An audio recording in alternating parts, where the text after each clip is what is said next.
football starting this weekend and also next weekend. And a guy that's a play-by-play voice for the Pac-12 network, also looking over at ESPN. Roxy Bernstein now joining us here on the Right to the Guest Sign. Roxy, it's Manute alongside Rock and Jimmy B. How we doing this afternoon? What up, Roxy?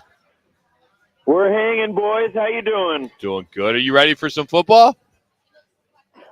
I'll get there. Yeah. I'm kind of locked in with baseball, too. Yeah. But I'm pumped. San Jose State and SC coming up this weekend. I mean, it's like that little appetizer when you show up at, like, this great meal, right? There's a little, like, cheese plate or something that's on the table. That's what we have this week. And then next week we get to the entree. Well, you know what? Week 2 maybe is when we get the real taste of it, because all those great games the Pac-12 teams have in week 2 are going to be awesome to see. So you don't think ASU, Southern Utah, and Portland State, Oregon are must-see TV for Roxy? Because you're calling them. I mean, come on. You're calling them, Roxy. Clearly you're must-see TV because of the broadcaster in the booth. Yeah, exactly. Hey, listen, I can tell you right now, June Jones is not coaching Portland State or playing quarterback for Portland State, and Mouse Davis is not the coach. That's how far back Jimmy goes. There you go. Roxy. Yep. Jerry Glanville ain't walking through that door. Damn straight. You got that right, Roxy. Or Mouse Davis. I'll throw one more at you. Mouse Davis. Hey, when you look at after – Where's Neil Lomax when you need him? Correct. Absolutely. Probably on a golf course in Portland there somewhere. I'll guarantee you that. Roxy, I mean, hey, how about the irony of it all? Here's the Pac-12, the last year of the Pac-12 so far as we know it. And you got 5, count them 5, in the top 25, the AP coaches and coaches poll. Here we go, all dressed up, nowhere to go. The last hurrah, so to speak, for somebody to win a national title. And that's one of the sad things about this is that there's so much drama off the field. And it's taking away from what is going to be a sensational year. Not just with to me, I think 5 teams legitimately can stake a claim as to why they should win the Pac-12 this year. Sure. But with all the quarterbacks around this league, nobody can boast about the play at the signal caller position as well as the Pac-12 can do it this year. Considering the returning Heisman Trophy winner at USC, the year that Michael Penix had at Washington, what Bo Nix did for the Ducks last year, when you look at what Cam Rising has accomplished in his Utah career, Jaden DeLora, the numbers that he put up, Cam Ward in Washington State even last year, with the intrigue at UCLA, what's going to happen with their quarterback spot, certainly the circus that surrounds Colorado and Shedeur Sanders at quarterback there, DJU at Oregon State. It's going to be just compelling television with every game this year because of the talent that will be on display. Oh, by the way, a guy that's coming back to Oregon, Bo Nix, who after his conversations with the staff said, you know what, maybe I will come back for one more. And I see he's in the Heisman hunt as well now, Roxy. He should be, right? When you look at the numbers that Bo Nix had, and it's funny because I'm not going to say he's an afterthought. And same with Cam Rising, right? Cam Rising has won back-to-back conference titles, and I know there's some question about his status for the game against Florida next Thursday night for Utah with the knee injury suffered in the Rose Bowl. But Caleb Williams and Michael Penix deserve all the hype and accolades they're getting. But don't sleep on Bo Nix. Don't sleep on Cam Rising because those 2 quarterbacks are as accomplished as anybody.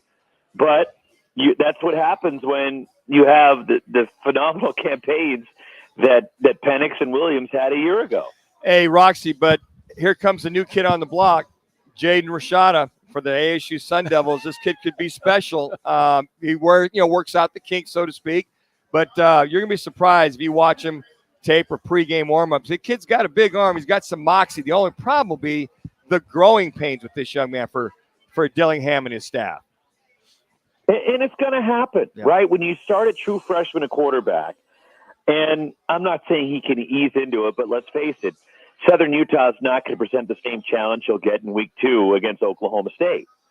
So I think it'll help get a game under his belt so he can get his feet underneath him and get comfortable with the speed and the pace of the college game. And then he can try to transition and move forward when they go up against a Big 12 opponent in Oklahoma State.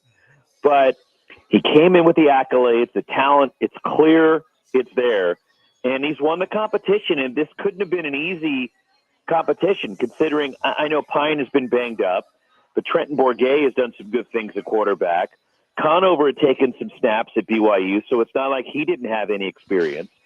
But here is the true freshman getting the opportunity in Kenny Dillingham's first game as a college head coach.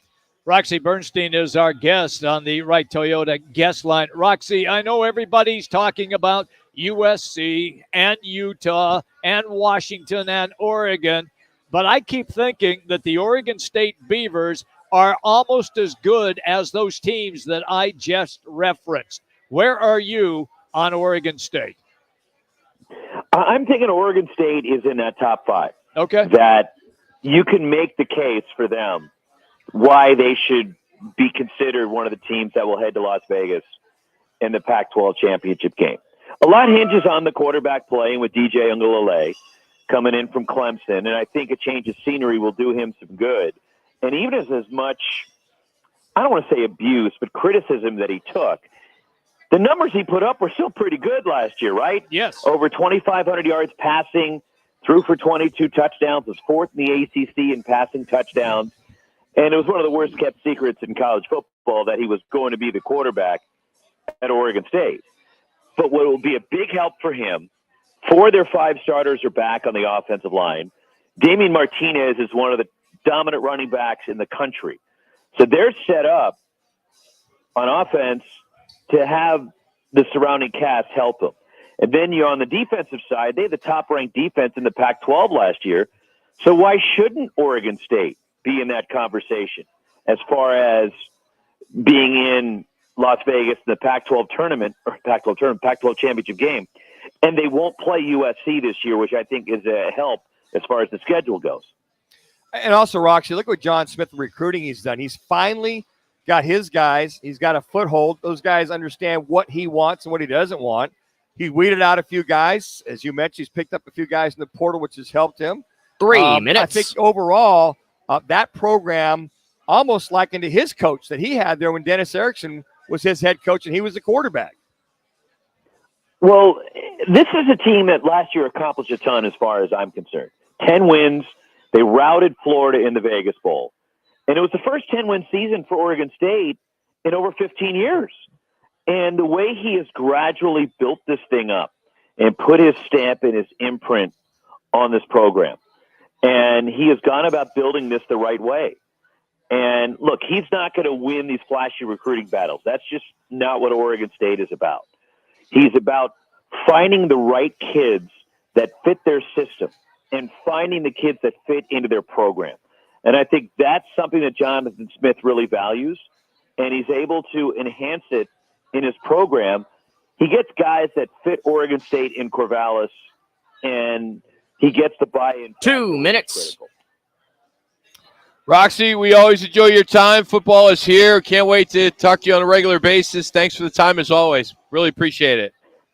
Pretty soon, instead of all this nonsense, this noise around football, we actually going to be talking about games on the field in football, which I'm most excited about. Yes, absolutely. And we're going to have a lot to talk about, that's for sure. Roxy, thank you as always, man. Appreciate it. My pleasure, guys. Anytime. Roxy Bernstein joining us here on Rock Manooch with Jimmy B, Fox Sports 910. You could always check him out online as he's on Twitter at Roxy Bernstein.